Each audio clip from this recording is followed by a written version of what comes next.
அல்லாஹ் மனிதனுடைய முழு சோதனையையும் ஒரு வார்த்தையில் உள்ளடக்கியிருக்கிறார். அதுதான் அல் வஹ்தா, தி யூனிட்டி. இந்த அல் வஹ்தத்துல் இஸ்லாமியா, தி யூனிட்டி என்கிறது அல்லாஹ் சுப்ஹானஹு வ தஆலாவுடைய பலமான ஒரு ஸ்ட்ரென்த் ராக். அது ஒரு பலமான கயிறு. இந்த கயிறை யார் பற்றி பிடிக்கின்றார்களோ அவர்கள் இம்மையிலும் வெற்றி பெறுவார்கள், நாளும் மறுமையிலும் வெற்றி பெறுவார்கள். சிலர் நல்லடியார்கள் தான், தொழுகை உள்ளவர்கள் தான், அவர்கள் அல்லாஹ்வுடைய ஐம்பெரும் கடமைகளை நிறைவேற்றக்கூடியவர்கள் தான், பாவங்களிலிருந்து விலகி இருக்கக்கூடியவர்களும் தான்.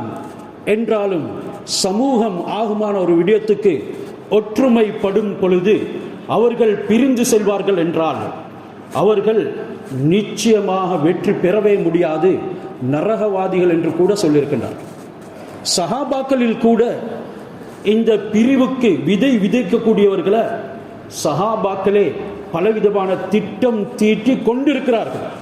நான் இங்கே யாரையும் கொள்ளுமாறு சொல்லல, மாறாக ஒற்றுமை எனும் பொழுது அல்லாஹ்வும் ரசூலும் சொன்ன விடயத்துக்கு அப்பால் செயல்படக்கூடியவர்கள் எல்லாமே பிரிவினைவாதிகள். அல்லாஹ்வும் ரசூலும் அந்த ரசூலுடைய அடிச்சுவடுகளை சீரான பின்பற்றிய சஹாபாக்களும் உம்மத்து ஒன்றுபட்டிருக்கக்கூடிய இஜ்மாவும் உம்மத்துடைய மூலாதாரமான கியாசும், இதற்கு மாற்றமாக யாரெல்லாம் தன்னுடைய வாழ்க்கைக்கு எதுவெல்லாம் சேர்த்து கொள்வார்களோ அவர்கள் தன்னுடைய இச்சைப்படி செயல்படக்கூடியவர்கள், அவர்கள் பிரிவுக்கு விதைக்கின்றார்கள். இதனால் சமூகத்தில் மாபெரும் கேடுகளை சந்திக்க நேரிடும். அப்படி சந்தித்த வரலாறுகள் நமக்கு மத்தியில் ஏராளமாக இருக்கிறது. இதனால தான் அல்லாஹ் சுப்ஹானஹு வ தஆலா குறிப்பிடுகிறான், அத்தீஉல்லாஹ வ ரசூல, நீங்க அல்லாஹ்வுக்கு வழிபடுங்க, அவனுடைய தூதருக்கு வழிபடுங்க. வலா தனாஸஉ, நீங்கள் இடந்தாவாதம் புரியாதீர்கள், உங்களுக்கு மத்தியில் பிணக்குகளையும் குழப்பங்களையும் ஏற்படுத்தாதீர்கள். செய்வீர்கள் என்றால் ஃபதஃப்ஷலு, தோல்வி அடைவீர்கள். வதத்ஹப ரீஹுக்கும், உங்களுடைய பலம் பலஹீனமாகிவிடும், உங்களுடைய வலிமை குன்றிவிடும், இல்லாமல் போய்விடும். நீங்கள் எப்பொழுதும் ஒன்றிணைந்து இருப்பதின் மூலமாகத்தான் அல்லாஹ் சுப்ஹானஹு வ தஆலாவுடைய உதவிகளை பெற்றுக்கொள்ள முடியும். யதுல்லாஹி மஅல் ஜமாஆ, ரசூலுல்லாஹ்வுடைய ஹதீஸ் இந்த கருத்தில் பலவிதமாக வந்திருக்கின்றது. அல்லாஹ் சுப்ஹானஹு வ தஆலாவுடைய முழு உதவியும் ஜமாத்துடன் இணைந்து செயல்படக்கூடியவர்களுக்கு தான் இருக்கிறது.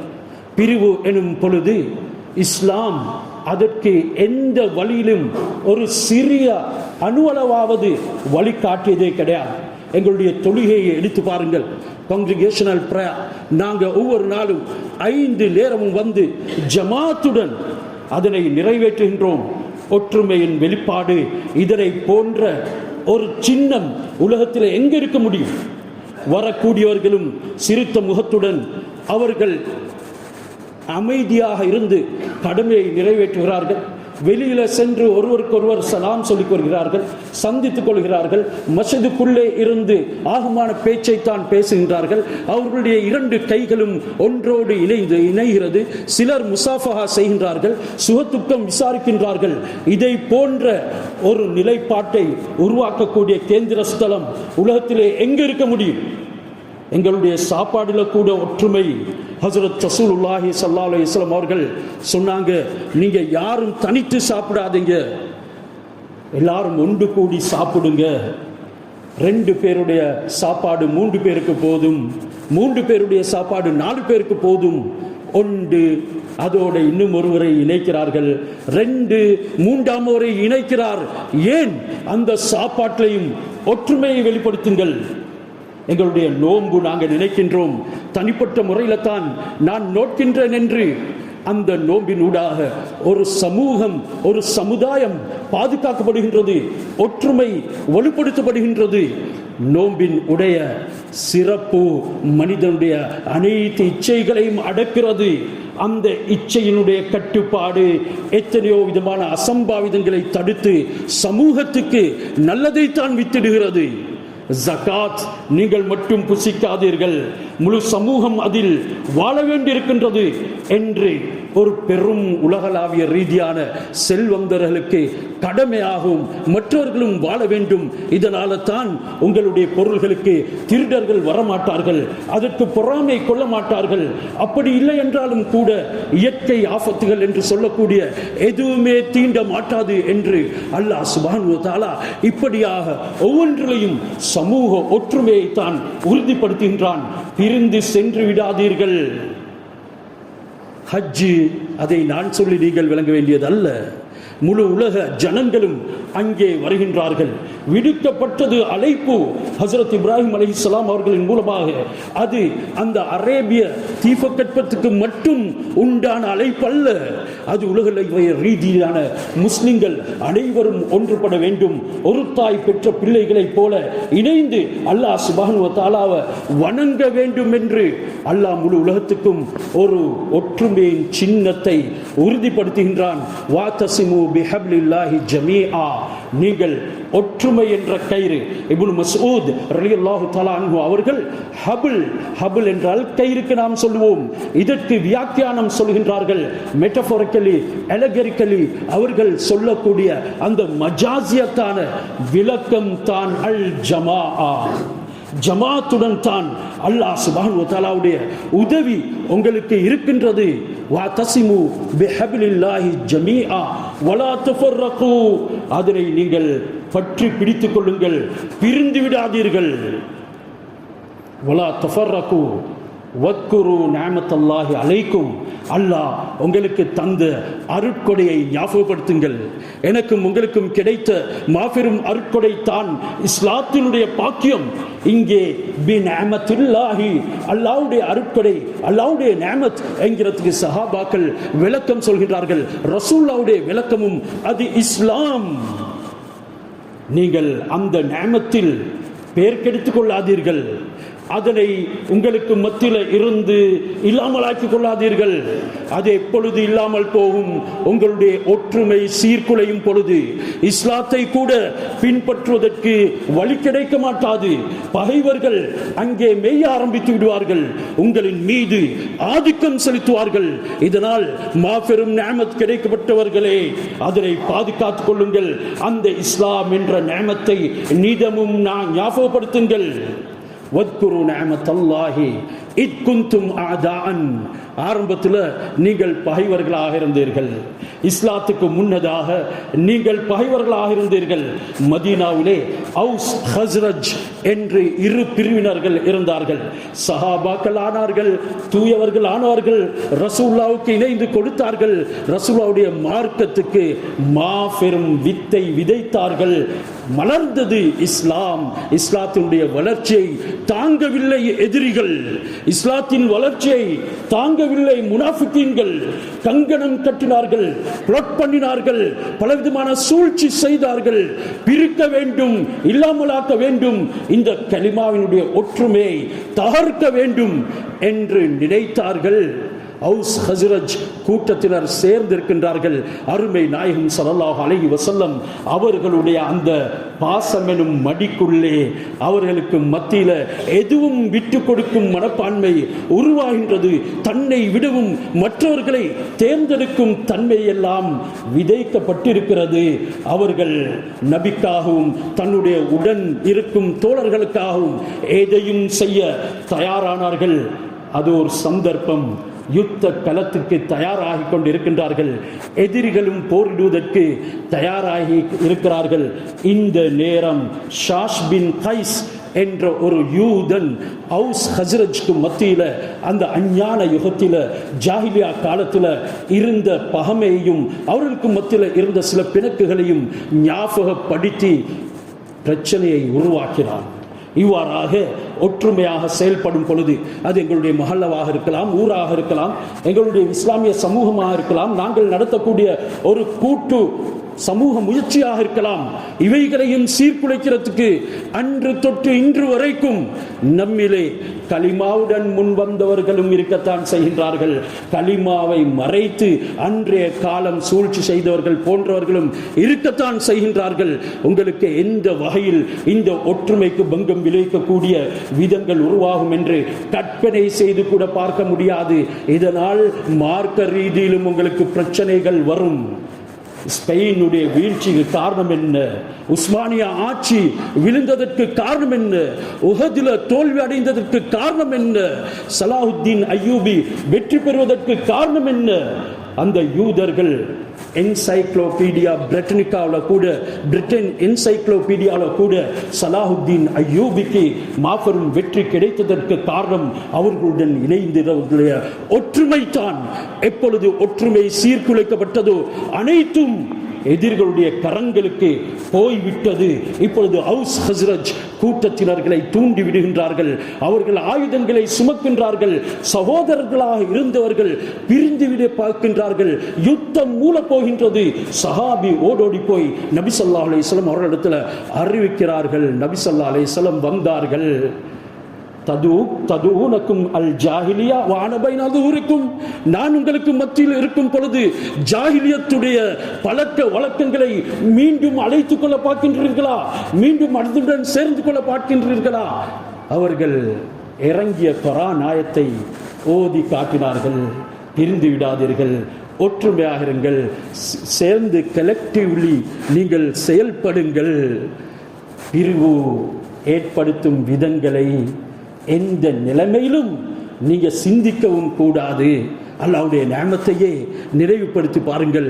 இத்குந்தும் அதான், நீங்க ஆரம்பத்தில் ஜாஹிலிய காலத்தில் பகைவர்களாக இருந்தீர்கள். ஃபஅல்லஃப பைன குலூபிக்கும், உங்களுடைய உள்ளங்களுக்கு மத்தியில் அல்லாஹ் தான் இணைத்தான்.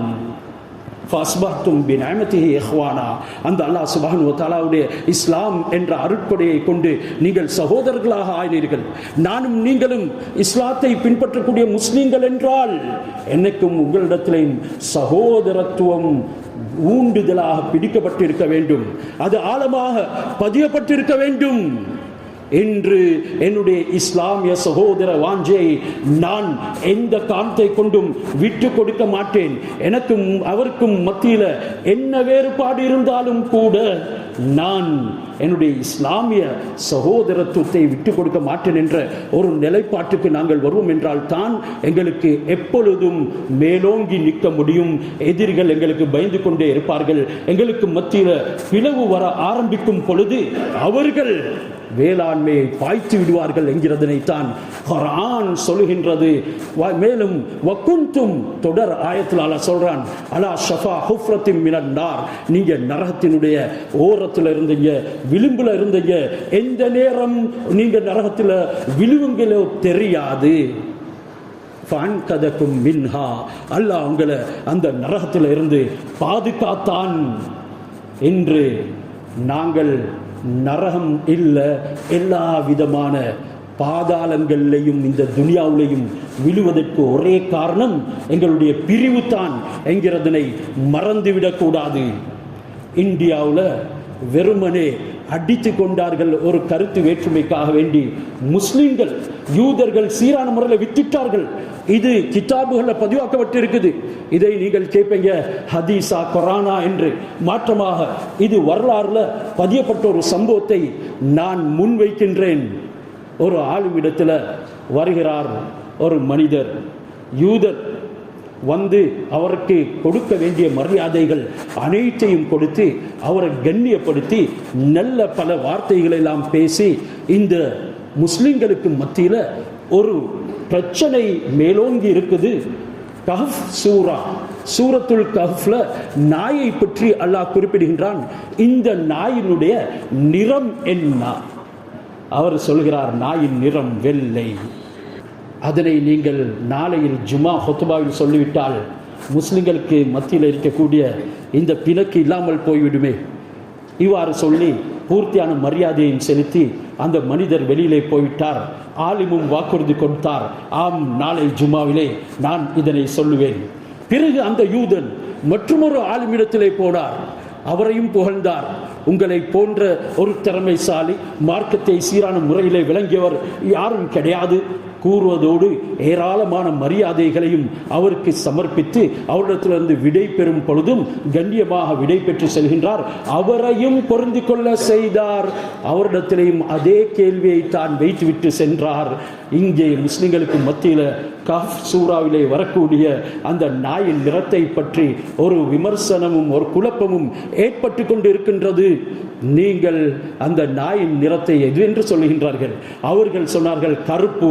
கருப்பு என்பதற்கு என்னிடத்தில் ஏராளமான ஆதாரங்கள் இருக்குது. அப்படி என்றால் நாளை ஜுமாவிலே இதனை சொன்னால் அவர்களுக்கு மத்தியில் இருக்கக்கூடிய இந்த பிணக்கு நீங்கிவிடுமே. ஆம், அவர்களும் ஆதாரங்களை திரட்டினார். நாய் கருப்பு என்பதற்குண்டான அனைத்து விடயங்களையும் மக்களுக்கு மத்தியில் எடுத்து வைத்தார். இவர் நாய் வெள்ளை என்பதற்கு அனைத்து விடயங்களையும் முன்வைத்தார். இறுதியிலே இரண்டு சாராரும் ஜும்மாக்கள் முடிந்து வருகின்றார்கள். அங்காங்கே சந்திக்கின்றார்கள்.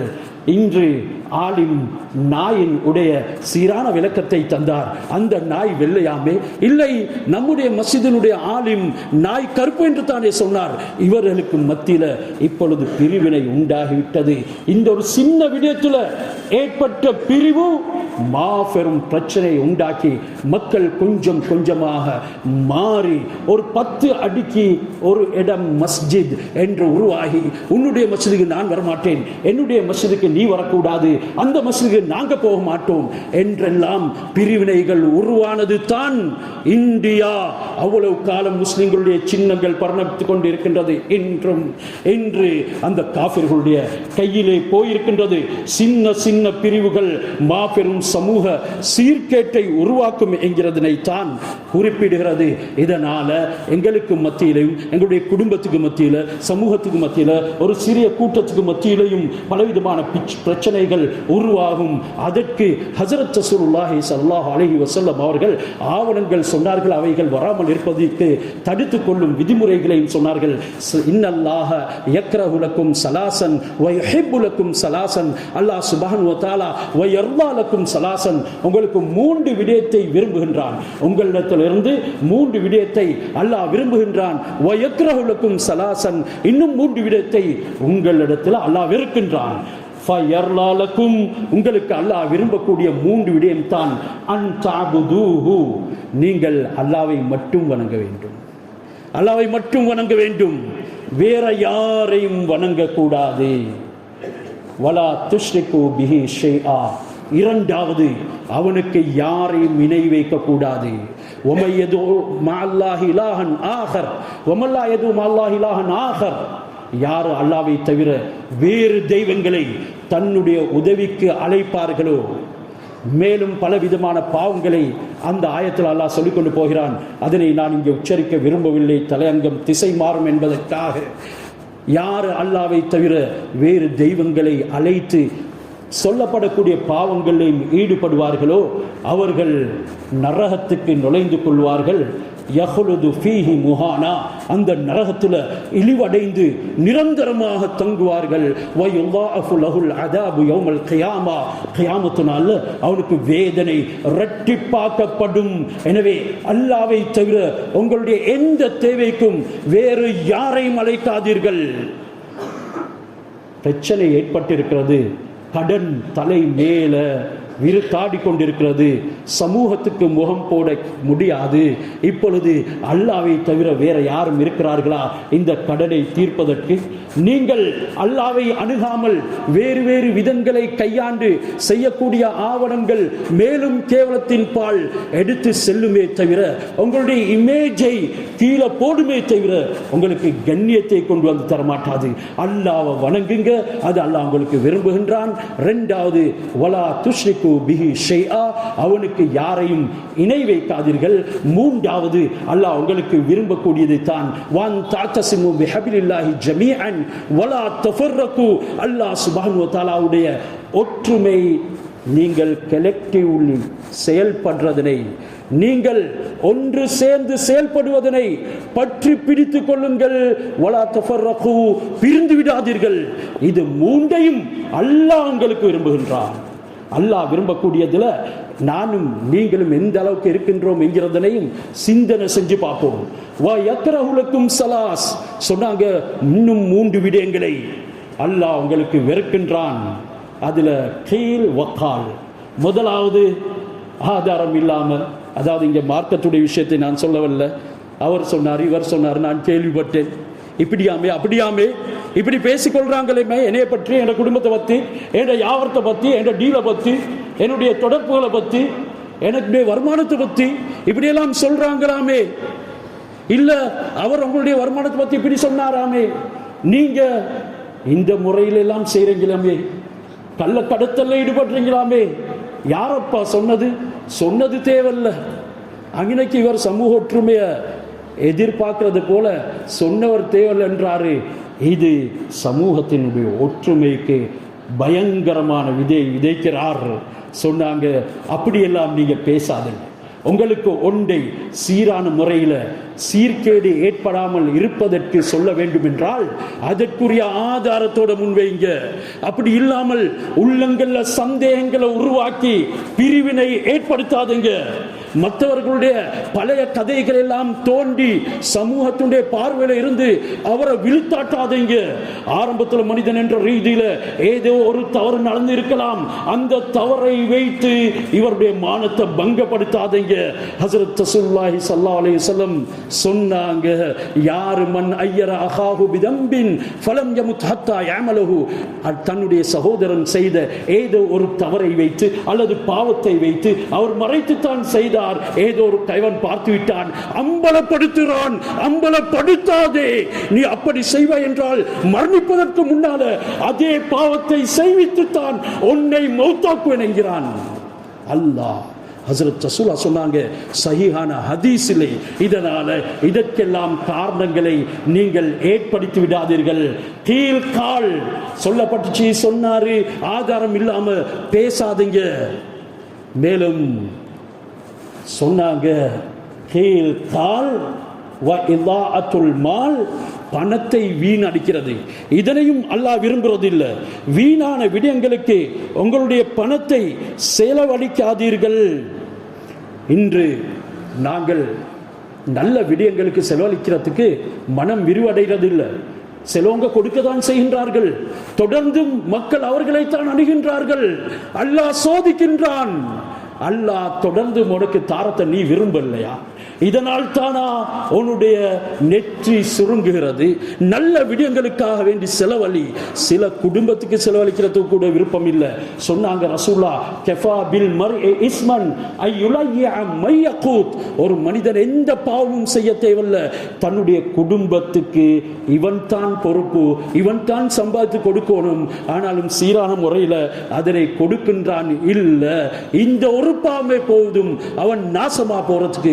போதுமான அளவு குடும்பத்துக்கு கொடுங்க, அவங்களுக்கு பெருமூச்சு விடாதீங்க. சிலர் அங்க ரிசிப்ட் பில்லை போட்டுக்கொண்டு வந்து சாமானத்தை சுமந்து கொண்டு வீட்டுக்குள்ள வரும் பொழுதே சொல்லுற வார்த்தை காதில் ஒலிக்குது, இத்தனை 1000 ரூபாய் போயிட்டு சாமானுக்கு. அந்த பெண்மணி பேதை பெண், அவள் வந்திருக்கிறாள் உன்னுடைய கணக்கு பார்க்கிறதுக்கா, இல்லை நீ அவளை பராமரிக்கிறதுக்கு வந்திருக்கிறாரா? இதனாலையும் இன்று பல பிரிவுகள் உண்டாகி குடும்பங்கள் கூட சின்ன பண்ணப்பட்டு இருக்கின்றது.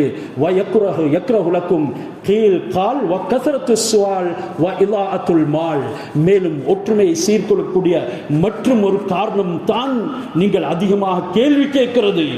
ஏதாவது ஒன்று சொல்லப்பட்டால் அதற்குண்டான குறுக்கு கேள்விகள்.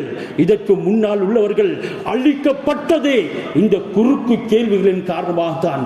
எதற்கு பணத்தை செலவழிக்க வேண்டுமோ அதற்கு பணத்தை செலவழிங்கள். சமூகத்தில் நாம் கேட்கும் கேள்வினால் மக்கள் அனைவரும் அதன் மூலமாக பிரயோஜனம் அடைவார்கள் என்று இருந்தால் கேள்விகளை கேளுங்கள். குழப்போதற்காக கேள்வி கேட்காதீர்கள் என்கிறதனையும் ஹஜ்ரத் ரசூலுல்லாஹி ஸல்லல்லாஹு அலைஹி வஸல்லம் அல்லாஹ் விரும்பக்கூடியது வெறுக்கக்கூடியது என்ற விஷயத்தில் சொல்லி வைத்தார்கள். மேலும் அல்லாஹ் சொல்கின்றான், வலா தகூனு கல்லதீன தஃபர்ரகு வக்தலஃபு மின் பாதி மா ஜாஅஹுமுல் பையினாத், நீங்கள் தெளிவான ஆதாரம் கிடைத்ததன் பின்னாலும் பிரிந்து சென்று விடாதீர்கள். அல்லாஹ் ஒன்றை தெளிவாக சொல்லியிருக்கிறான், நாங்கள் அதனை விட்டும் பிரிந்து செல்கின்றோம். இன்று எங்களுக்கு ஏற்பட்ட பெரிய தவறு தான். எந்த ஒரு பிரச்சனையும் குர்ஆனில் என்ன சொல்லப்பட்டிருக்குது, ஹதீஸ்ல என்ன சொல்லப்பட்டிருக்குது என்று ஆய்வு செய்து நாங்க தீர்ப்பு செய்யறது இல்லை. இதனால மாபெரும் சோதனைகளுக்கு, தோல்விகளுக்கு நாங்க உள்ளாக்கப்பட்டிருக்கின்றோம். சொன்னாங்க, நீங்க கருத்து வேற்றுமை அடைந்து விடுவீர்கள் என்றால் பலவீனம் அடைந்து விடுவீர்கள். பலவீனம் அடைந்து விட்டால் பகைவர்கள் தைரியம் அடைந்து விடுவார்கள். உங்களுடைய பலத்தில் அவர்கள் சோர்வை கண்டு விடுவார்கள், பலவீனத்தை பார்த்து விடுவார்கள். இந்த நேரம் உங்களுடைய உரிமைகள் கூட பறிக்கப்படும், உங்களுடைய மார்க்கத்தை கூட பின்பற்ற முடியாமல் போயிடும். எங்களுக்கு பலவிதமான எக்ஸ்பீரியன்சஸ் இருக்கத்தான் செய்து, அனுபவங்கள் நாங்கள் கண்டுதான் இருக்கின்றோம். இதனால தான் நபி ஸல்லல்லாஹு அலைஹி வஸல்லம் சொன்னாங்க, யா யுஹன்னாஸ் அலைக்கும் பில் ஜமாஅ வ ஈயாக்கும் வல் ஃபுர்கா, உங்களுக்கு நான் கூட்டாக இருந்து செயல்படுவதனை பற்றி பிடிக்குமாறு கூறுகிறேன், மேலும் பிரிந்து செல்வதனை எச்சரிக்கை விடுக்கின்றேன். ஒரு செயல் நடக்கும் பொழுது இது மார்க்கத்துக்கும், அடுத்த வீட்டுக்கும், சமூகத்துக்கும், மஸ்ஜிதுக்கும், மஹல்லாவுக்கும் நல்லமா என்கிறதனை கொஞ்சம் சிந்தனை செய்து பார்த்து அதற்கு நீங்களும் சேர்ந்து கொள்ளுங்கள். இல்லை, அடுத்த வீட்டுக்கும் கெடுதி, மஹல்லாவுக்கும் கெடுதி, சமூகத்துக்கும் கெடுதி என்றிருந்தால் நீங்கள் குழப்பத்தை உருவாக்காமல் அந்த இடத்திலிருந்து ஒதுங்கி விடுங்கள்.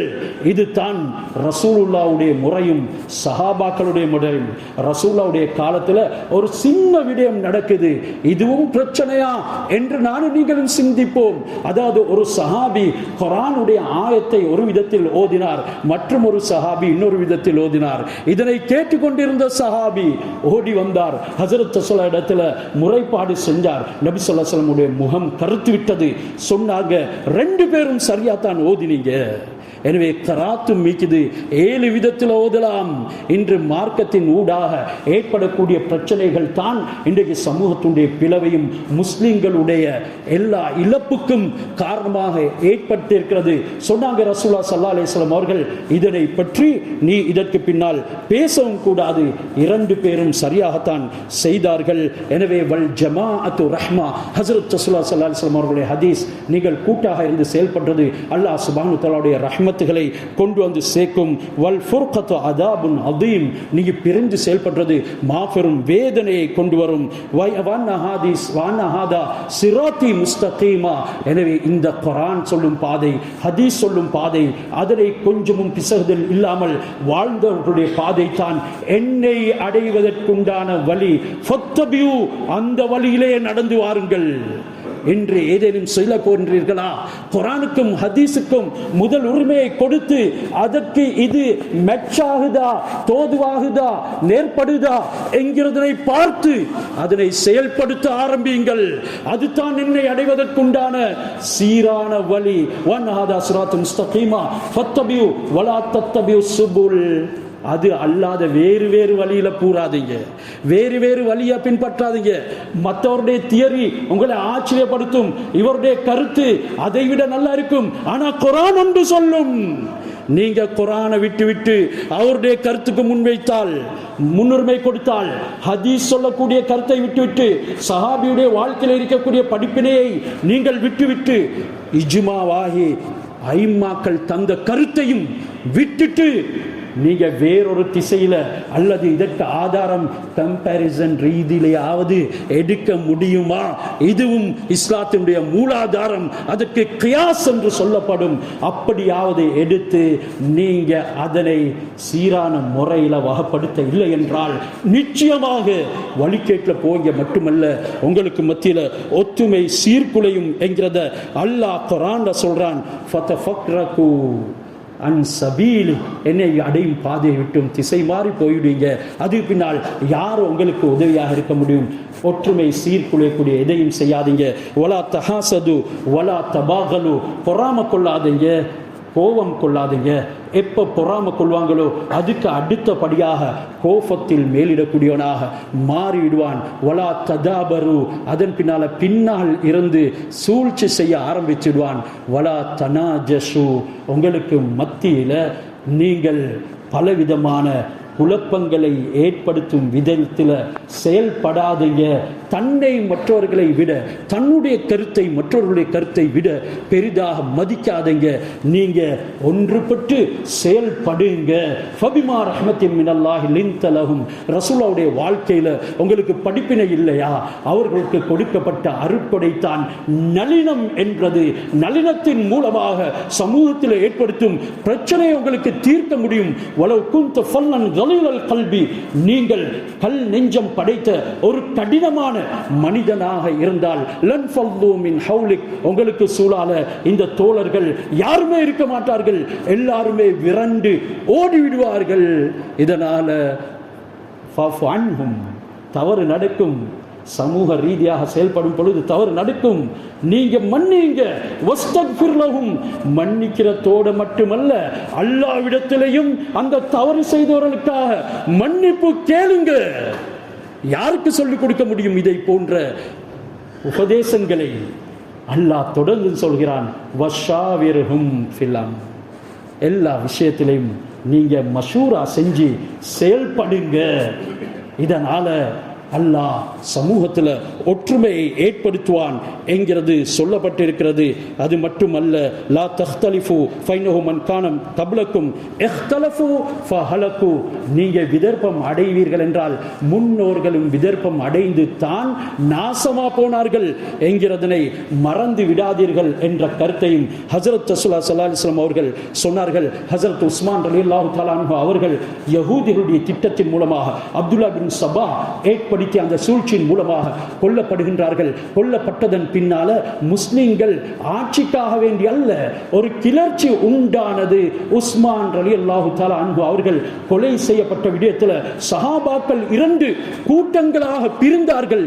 ஒரு சாரார் முஆவியா ரலியல்லாஹு தஆலா அன்ஹு அவர்களோடு சேர்ந்து கொண்டார்கள். மற்றும் ஒரு சாரார் ஹஜ்ரத் அலி ரலியல்லாஹு தஆலா அன்ஹு அவர்களுடன் சேர்ந்து கொண்டார்கள். இரு சாராருக்கும் மத்தியிலும் ஆயுதம் தூக்கப்படுது. யுத்தம், சண்டை நடைபெற போகுது. இந்த நேரம் பைசன்டீன், இப்பொழுது நாம் அதனை இஸ்தான்புல் என்று சொல்லுவோம். கிங்டம் ஆஃப் பைசன்டீன், அதாவது மம்லகத்துல் பைசன்டீனியா. அந்த நேரம் இருந்த அரசன் கான்ஸ்டன்டினோப்பிள் என்று சொல்லக்கூடியவன் ஒரு கடிதம் எழுதுகிறான் ஹஜ்ரத் முஆவியாவுக்கு. அந்த நேரம் தான் மிஸ்ர், ஷாம், வட ஆப்பிரிக்காவின் வரைக்கும் உண்டான, அதாவது தென் ஆப்பிரிக்கா வரைக்கும் உண்டான அனைத்து நாடுகளும் இஸ்லாமிய ஆட்சிக்கின் கீழே இருந்தது. அந்த ரோம் உடைய மன்னன், பேரரசன் அதனை மீண்டும் கைப்பற்றுவதற்கு நல்ல சந்தர்ப்பம். முஸ்லிம்களுக்கு மத்தியில் பிரிவினை ஏற்பட்டிருக்குது. அதுவும் சஹாபாக்களுக்கு மத்தியில் கடிதம் எழுதுகின்றான், அலிக்கு எதிராக படையெடுத்து நானும் உங்களுடன் சேர்ந்து கொள்கின்றேன், உங்களுக்கு வெற்றி பெறலாம். அவனுடைய முழு நோக்கமும் தன்னுடைய இழந்த அந்த நாடுகளை மீண்டும் திருப்பி எடுப்பது தான். இறுதியில் இவர்கள் யா அஹ்மக்கு ரூமி எழுதினார்கள், ரோம் நாட்டு மடையனே, அறிவீனனே, நான் உன்னை எச்சரிக்கிறேன். நானும் அலியும் இது செய்யக்கூடியது எங்களுக்கு மத்தியில் பிரிவினையை உருவாக்குவதற்கு அல்ல. நாங்கள் ஒற்றுமையில் உறுதியாக இருக்கிறோம். நீ படையெடுத்து வருவாய் என்றிருந்தால் முதல் அந்த படையின் முன்னால் இருந்து உன்னுடன் போர் தொடுப்பவன் நான் தான். நானும் என்னுடைய சகோதரனும் அலியும் சேர்ந்து உனக்கு இருக்கும் இடம் இல்லாமல் ஆக்குவோம். அவன் பயந்தான், அவனுடைய சிந்தனையை விட்டுவிட்டான். அவன் தயார் செய்த படையையும் கூட தடை செய்தான். எனவே சகோதரர்களே, வரலாறுல ஏராளமான விதங்கள் பதியப்பட்டிருக்கிறது. ஒரு சிறு விஷயத்தை சொல்லி முடிக்கிறேன். எங்களுக்கும் எல்லாருக்கும் பரிச்சயமானது தான் உஹதுல நடந்த சம்பவம். ஹஜ்ரத் ரசூலுல்லாஹி ஸல்லல்லாஹு அலைஹி வஸல்லம் அவங்க 3000 காஃபிர்களுடன் 700 பேரை எடுத்துக்கொண்டு போகின்றார்கள் அந்த மதீனாவுடைய பூமிக்கு. உஹதுல யுத்தம் செய்வதற்காக காஃபிர்களும் பதிர்ல தன்னை இழந்தவர்களுக்கு பழிவாங்கும் நல்ல சந்தர்ப்பம் என்று வந்தார்கள். அவருடைய படை பலத்தை வைத்து அவர்கள் உந்தப்படுத்தப்பட்டார்கள். இறுதியில் ஹஜ்ரத் ரசூலுல்லாஹி ஸல்லல்லாஹு அலைஹி வஸல்லம் அவர்கள் 50 பேரை மதீனாவை பின்னோக்கி அந்த மலையிலே வைத்தார்கள். எந்த காரணத்தை கொண்டும் நாங்கள் வெற்றி பெற்றாலும் சரி, தோல்வி அடைந்தாலும் சரி, நான் சொல்லும் வரைக்கும் இந்த இடத்துல இருந்து நீங்க நகரக்கூடாது என்று சொல்லியும் கூட சஹாபாக்கள் பார்த்தார்கள். யுத்தம் நடந்து கொண்டிருக்கிறது, காஃபிர்கள் ஓடுகின்றார்கள், கனிமத் பொருள்கள் எல்லாம் விடப்பட்டு கொண்டு இருக்கின்றது. இந்த நேரம் நாங்கள் போய் அதனை சுவீகரிப்போம், இறங்கிவிடுவோம். அந்த நேரம் சொல்கிறார்கள், இல்ல, நபி ஸல்லல்லாஹு அலைஹி வஸல்லம் இந்த இடத்திலே இருக்க சொன்னார்கள். இவர்களுக்கு மத்தியில வாக்குவாதம், பிரிவு உண்டாகிவிட்டது. இதனால என்ன நடந்தது? ஹாலித் பின் வலீத் ரலியல்லாஹு அன்ஹு அந்த நேரத்தில் இஸ்லாத்தில் ஏற்ற இருக்கல, அவருக்கு எதிர்களுடைய படையிலே இருந்தார்கள். இறுதியில் தாக்கினார்கள் வேகமாக. ஹசரத் ஹம்சா ரலியல்லாஹு தஆலா மௌத்தா போனாங்க. ஹசரத் முஸப் இப்னு உமைர் ரலியல்லாஹு தஆலா கொடியை தாங்கினாங்க, அவங்களும் குத்தி கொலை செய்யப்பட்டாங்க. ஹசரத் அலி ரலியல்லாஹு தஆலாவுடைய கையில் கொடி போகுது. இறுதியில் ரசூலுடைய பல்லு உடைக்கப்பட்டது, முகம் காயமாக்கப்பட்டது. இப்படி எல்லாம் நடந்தது. ரசூலுடைய ஒரு சின்ன வார்த்தைக்கு 2 கூட்டத்துக்கு மத்தியில் ஒரு பிரிவு ஏற்பட்டது. இதுதான் குர்ஆனும் ஹதீஸும் எங்களுக்கு சொல்ற பாடம். எனவே எங்களுக்கு மத்தியில் ஏராளமான பிரிவுகள் இருக்கலாம். அதனை வைத்து சமூகத்துக்கு ஏதும் ஒரு கேடு வரும் என்று இருக்கும் பொழுது, நான் என்னுடைய பக்கம், நீ உன்னுடைய பக்கம், எங்களுடைய கருத்து வேற, அவங்களுடைய கருத்து வேற என்று சொல்லி நாங்கள் பிரிவோம் என்றால் நிச்சயமாக சத்தியமாக மாபெரும் பாதகங்களை சந்திப்போம் என்கிறதனை மறந்துவிடக்கூடாது. எனவே அல்லாஹ் சுப்ஹானஹு வ தஆலா என்னையும் உங்களையும் ஒற்றுமை எனும் கயிற்றை பலமாக பட்டுப்பிடிப்பதற்கு தௌஃபீக் செய்வானாக.